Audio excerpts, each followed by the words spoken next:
Evil has always had a name. Ayan ang naging title noong live-action short film trailer ng Resident Evil Requiem. So instead na binigyan tayo ni Capcom ng kahit man lang limited playable demo, ay ito ang ating nasaksihan. Pero hindi naman ako nagreklamo. Kasi today, hihimay-himayin natin uli yung nilalaman ng short film na yon. Pero bago ang lahat, happy 8K followers mga kaangas dyan sa Blue App sa Meta, okay? Salamat sa mga organic followers, organic kaangas natin. Tara na, mag-start na tayo. Bago pa lang natin reviewin yung napanood natin, kaya pala familiar yung main actress dito sa short film na to, ay ito pala si Maika Monroe, yung bida sa It Follows at doon sa very recent lang na kanyang pelikula starring Nicolas Cage na Long Legs. Dinirect naman nito ni Rich Lee na director ng katatapos lang na pelikula sa Prime Video na War of the Worlds starring Ice Cube. Pero bumawi siya talaga sa film na ito.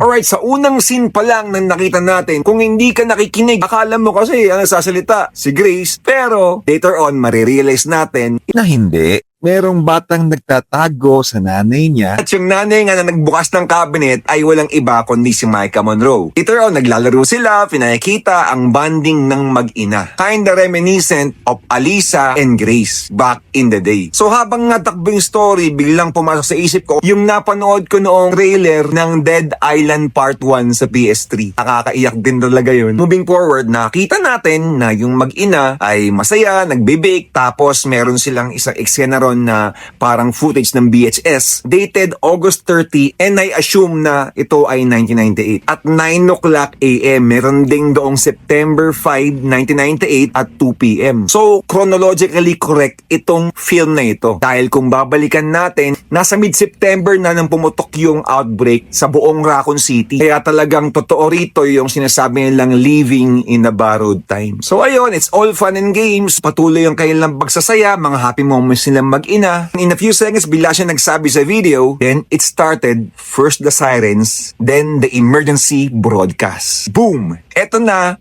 yung mid-September ng 1998 kung saan ipinapalabas na sa Raccoon City TV stations ang emergency warnings nila sa buong sambayanan. Nagpapaalala nga na mga mamamayan ay dapat nang mag-proceed sa Raccoon City Police Station. Pero kung ako tatanungin mo, sobrang nasa disadvantage ang mga tao sa Raccoon City. Siguro kaya naging ganun ang kinainat na nila. Imagine, based sa census ng Raccoon City, ang buong syudad ay nagkakalaman ng 100,000 mahigit na katao. Kahit ganong kalaki yung RPD, ay hindi talaga kakasya eh. Moving forward sa pagkasabi ng narrator, the screams, kapag naging observant ka sa paningin mo at sa pandinig mo, around 1 minute to 34 or 35 seconds, sa gitna ng pagkahol ng mga Doberman, sa pagbusina ng mga ambulansya at mga pulis at barilan, mayroon kang maririnig dito na pamilyar na sigaw at ito ay walang iba kundi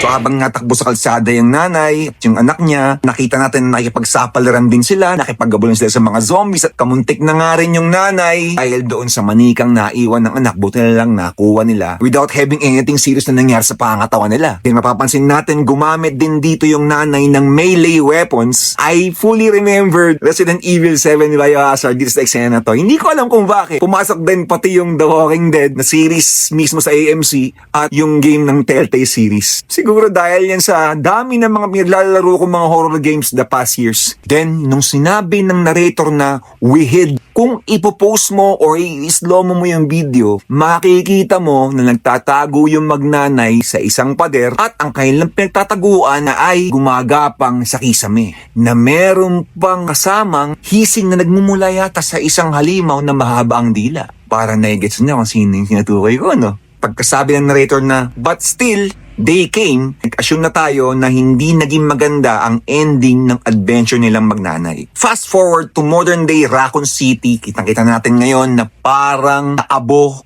yung ruins ng city ngayong 2026. And sadly, na-realize natin na all this time, ang narrator ay walang iba kundi yung nanay mismo ng bata. Makikita natin yung puntod ng bata nilalakaran ng isang zombie. Marirealize natin na ang zombie na ito ay walang iba kundi yung nanay na nagsasalita. And we're talking about hindi lang basta-basta zombie. Ito ay 30 years old zombie na nagtataglay din ng same abilities ng mga halimaw ng mga kalaban ni Grace at ni Leon na merong lasting memory kung saan kung ano yung huli nilang ginawa bago sila naging zombie ay binabalik-balikan pa rin nila. And sadly, doon sa nanay, ang huli niyang ginawa ay dalawin ang puntod ng kanyang anak bago tuluyang makain ng virus ang buong pagkatao niya. And then soon enough, na-pew-pew ng mga unknown gun wielders ang ulo nitong babaeng zombie at siya'y napahandusay sa puntod ng kanyang anak. At hawak-hawak pa rin niya yung picture nilang magnanay hanggang sa huli.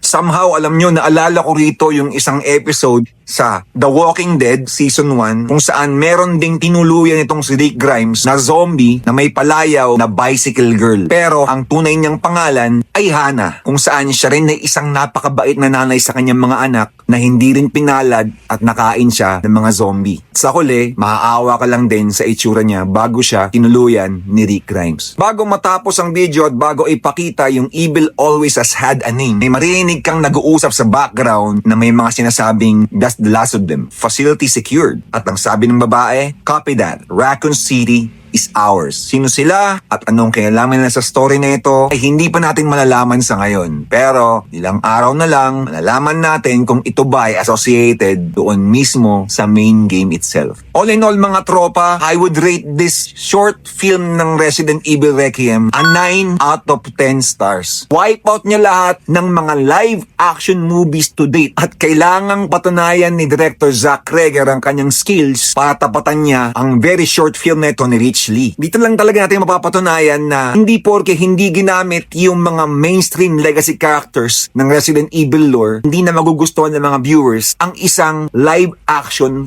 Resident Evil movie. Siguro sa mga directors, kailangan lang talaga nila ng deep knowledge ng gaming lore, skillful directing at proper supervision ng Capcom. Pag itong thread na ito ay tinuloy-tuloy nila, wala nang basurang live action Resident Evil movie. Eh kayo mga kaangas, ilang beses niyong pinanood itong short film na ito? Ano yung mga iba niyong naobserbahan maliban sa mga sinabi ko? Pag-usapan nga natin ngayon yan. O siya ba ano? Sibat na muna ako ha. Happy 8K followers ulit.